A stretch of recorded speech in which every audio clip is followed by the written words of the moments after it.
السلام علیکم ورحمۃ اللہ وبرکاتہ۔ آج میں پھر آپ کے سامنے ایک اور کہانی لے کر آیا ہوں۔ کہانی 3 مذہب داروں کی ہے، ایک عیسائی، ایک یہودی اور ایک مسلمان۔ یہ تینوں کہیں سفر پہ جا رہے تھے۔ چونکہ رمضان شریف کا مہینہ تھا اس لیے مسلمان کا روزہ تھا۔ چلتے چلتے سورج غروب ہونے کو آیا تو رات گزارنے کے لیے یہ تینوں ایک گاؤں میں پہنچے اور ایک مسجد میں چلے گئے۔ مسجد کے ایک پڑوسی نے تینوں کو مسلمان اور روزہ دار سمجھ کر بہت سا حلوہ پکایا اور ایک برتن میں ڈال کر لے آیا اور کہا، لو بھائیو، روزہ افطار کر لو۔ حلوہ دیکھ کر عیسائی اور یہودی نے آپس میں مشورہ کیا کہ ہمارا یہ مسلمان ساتھی روزہ سے تھا، اگر حلوہ اس وقت کھایا تو یہ بہت سا حلوہ کھا جائے گا۔ کوئی ایسی ترکیب کریں کہ حلوہ اس وقت تو محفوظ رکھ دیں اور صبح اٹھ کر کھائیں۔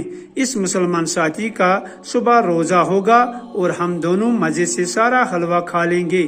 چنانچہ دونوں نے اس مسلمان کو بلایا اور کہا کہ ہمارا ارادہ ہے کہ حلوہ اس وقت سنبھال کر رکھ دیں اور صبح اٹھ کر تینوں اپنا اپنا خواب سنائیں گے۔ رات کو جس نے سب سے اچھا خواب دیکھا ہوگا سارے حلوے کا وہی مالک ہوگا۔ مقصد یہ کہ خوابوں کی الجھن سے اس سے الجھاؤ، صبح تو اس کا روزہ ہوگا ہی، حلوہ بہرحال ہمارے کام ہی آئے گا۔ مسلمان نے کہا، مجھے منظور ہے۔ اس فیصلے کے بعد حلوہ کو سنبھال کر ایک کونے میں رکھ دیا گیا اور تینوں سو گئے۔ سحری کا وقت ہوا تو مسلمان حسب معمول اٹھا اور دیکھا کہ اس کے دونوں ساتھی گہری نیند سو رہے ہیں۔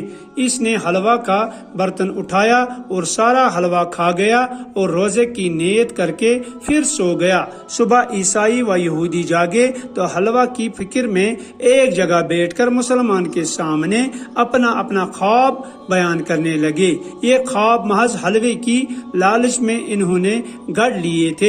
یہودی بولا، کیا پوچھتے ہو بھائی؟ رات کو میرے پیغمبر حضرت موسیٰ علیہ السلام خواب میں تشریف لائے تھے۔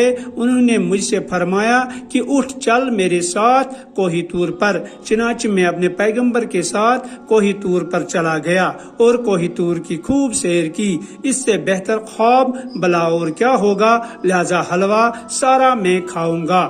عیسائی بولا، سنو میاں، رات کو میرے پیغمبر حضرت عیسیٰ علیہ السلام بھی میرے پاس تشریف لائے تھے اور آپ نے مجھ سے فرمایا، اٹھ میرے امتی، چل میرے ساتھ آسمان پر جہاں میں رہتا ہوں۔ چنانچہ میں اپنے پیغمبر کے ساتھ آسمان پر چلا گیا۔ کوہ طور تو آخر زمین پر ہی ہے نا، میں تو آسمان سے ہو کر آیا ہوں، لہذا اس حلوے کا مالک میں ہوں اور یہ سارا حلوہ میں ہی کھاؤں گا۔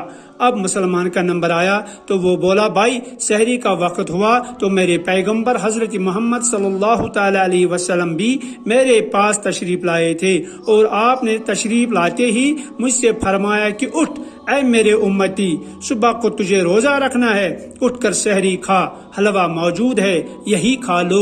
چنانچہ میں اٹھا اور حکم پیغمبری کی تعمیل میں مجھے حلوہ کھانا پڑا اور میں نے وہ سارا حلوہ کھا لیا۔ عیسائی و یہودی یہ خواب سن کر حیران رہ گئے اور بولے، تو کیا سچ مچ تم حلوہ کھا گئے؟ اس نے کہا، تو کیا کرتا، پیغمبر کا حکم نہ مان کر کافر ہوتا۔ وہ بولے، تو یار ہمیں بھی بلا لیتے۔